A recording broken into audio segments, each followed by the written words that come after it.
No, this title is not clickbait, but yes, our Prime Minister's Privy Council is racist. There are new revelations tonight of widespread discrimination at the highest levels of Canada's public service. The federal report kept secret for more than a year. There's been a new report out of Blacklock's reporter. New documents have been revealed through an access to information request that racial harassment and tokenism run rampant throughout Justin Trudeau's council, and that racial slurs are used frequently on the job. Microaggressions and verbal violence was regularly practiced and normalized, including at the executive level. That's right, the Liberal Party that pushes acceptance for all in this unicorn world, they're the ones actually using the racial slurs. We must also recommit to building a world where diversity and difference are promoted and celebrated. Now, it's no surprise that the man at the head of this party uses blackface, not once, not twice, he remembers several times. This is the party that has zero standards and just says, do as I say, not as I do. But honestly, there is no surprise here because this Liberal Party is using foreigners to their advantage. The same way it promises to deliver to Canadians and it always fails. Commitment needs to be a commitment to grow the economy, and the budget will balance itself. Now, with all that being said, stay tuned while we deep dive into this gong show and break it all down. So to make things clear, this story just broke out of Blacklock's reporter. They have some inside information from some leaks in the cabinet saying that people on Trudeau's council are frequently using racial slurs like it's a joke here and there. Now, I know what you're thinking. Is this news agency legit? Blacklock's reporter? Never even heard of them. Well, you probably never heard of them, but they are a news agency out of Ottawa, self-funded. A very important thing to say there. Not like the CBC and CTV that are funded by the government, by the Liberal Party specifically. They take care of their own, and they've been at the bottom of a lot of political scandals. Their slogan is minding Ottawa's business. And they're definitely minding Ottawa's business because they're finding some pretty cool stuff. Now, are they totally trustworthy? Come on. What news agency is totally trustworthy in 2024? But these people in Trudeau's council aren't really denying it, so we gotta take it at face value. And is it really surprising anyway that people are using harassment terms and racial slurs in Trudeau's party? So on July 30th, 2024, this article broke, and it showed that staff members on Trudeau's Privy Council were using the N-word specifically towards black people on the team, and there was lots of harassment and tokenism on the team. They say the response from senior leadership has been lacking. The responses were such as, we held a Black History Month event, we are listening, we're learning.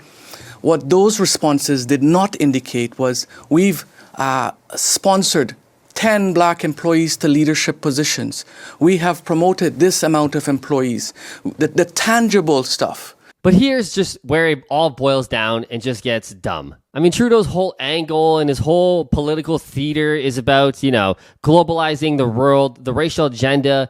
We all must get along and everything's rosy. Can't use any words. I mean, he uses the goddamn word people kind instead of mankind. Eternal love is the love that's going to change the future of mankind. So we'd like you to look we like to say people kind, not necessarily mankind, because it's more inclusive. There we go, exactly.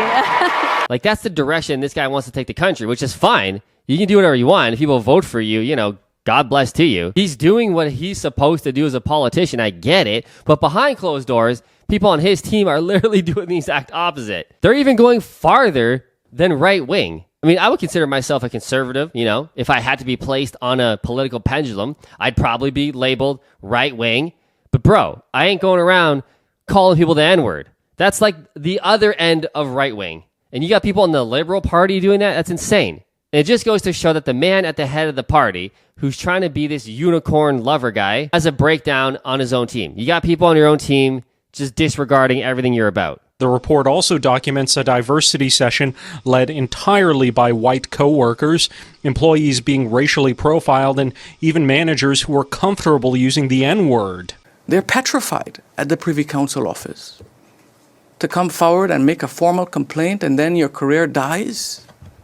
They're petrified. Now, that's going to happen. I can tell you, as a business owner having many employees, you're going to have a few bad apples. So I'm not pinning it all on him. Like, he should know every single second of everything going on in his party. You can't control everybody. But to place yourself on this high horse that you're this magical man and you got all this shit going on and you yourself have done blackface, I mean, bro, got to give it up. So what's going to happen? What's going to happen from this gong show bombshell report? What's going to happen to Trudeau? I can tell you what's going to happen. Absolutely nothing. Because nothing ever fucking happens to this guy. Nothing ever happens to really any politician. Why? That's politics. That's the way it's designed. It's bullshit. I mean, these guys prey on cancel culture, especially the left. Cancel, cancel, cancel. But whenever they do shit, they ain't getting canceled for nothing. They're going to live to fight another day. They're going to keep doing it and doing it and doing it. So 2 things you can do if you're super pissed about this news breaking story. Number 1, when it comes time to vote, you're going to vote. Cool. Easy, Matt. No problem. The harder thing you got to do is take care of yourself. Forget what's going on in the news and in the economy and in financial markets, in the housing market. You need to position yourself to win, which is what this channel is all about. Look, guys, I love to update on economics and politics and how it affects the markets because that's what I do. Here's the thing. The actual individual stories, they mean nothing to you. I like to report on them and give you my take and what you should do, what you could do. But what it really comes down to is you got to take care of yourself. You have to get your house in order. Don't rely on Trudeau, that's for sure. Don't rely on Pierre Poilievre. Don't rely on Maxime Bernier. None of them. None of them are going to fix your house. Now, if you want to figure out how to fix your house and get your shit together and actually change your financial circumstances, then subscribe and the videos are going to keep coming. We're going to keep educating. We're going to keep breaking down the economy, what's happening in politics, and how it's really going to affect you. Because this channel is more than just another political bullshit channel where I say some shit for views and I say some controversial stuff. That's cool. I'm going to do that because it's fun. But the underlying message is, how are you going to change your life? Which is what I'm all about.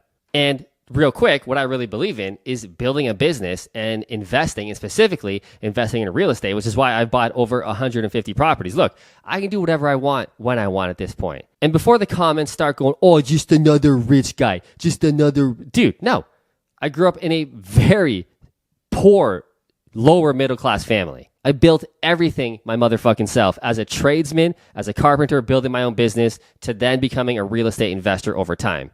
So I started from the goddamn bottom. So if you ever want to cheer anybody on for making it, it's fucking me. And I'm here to help you break down these stories and what it really means for you. Anyway, guys, let me know in the comments below. What do you think about this funny, but also terrible news breaking story? Let me know right now.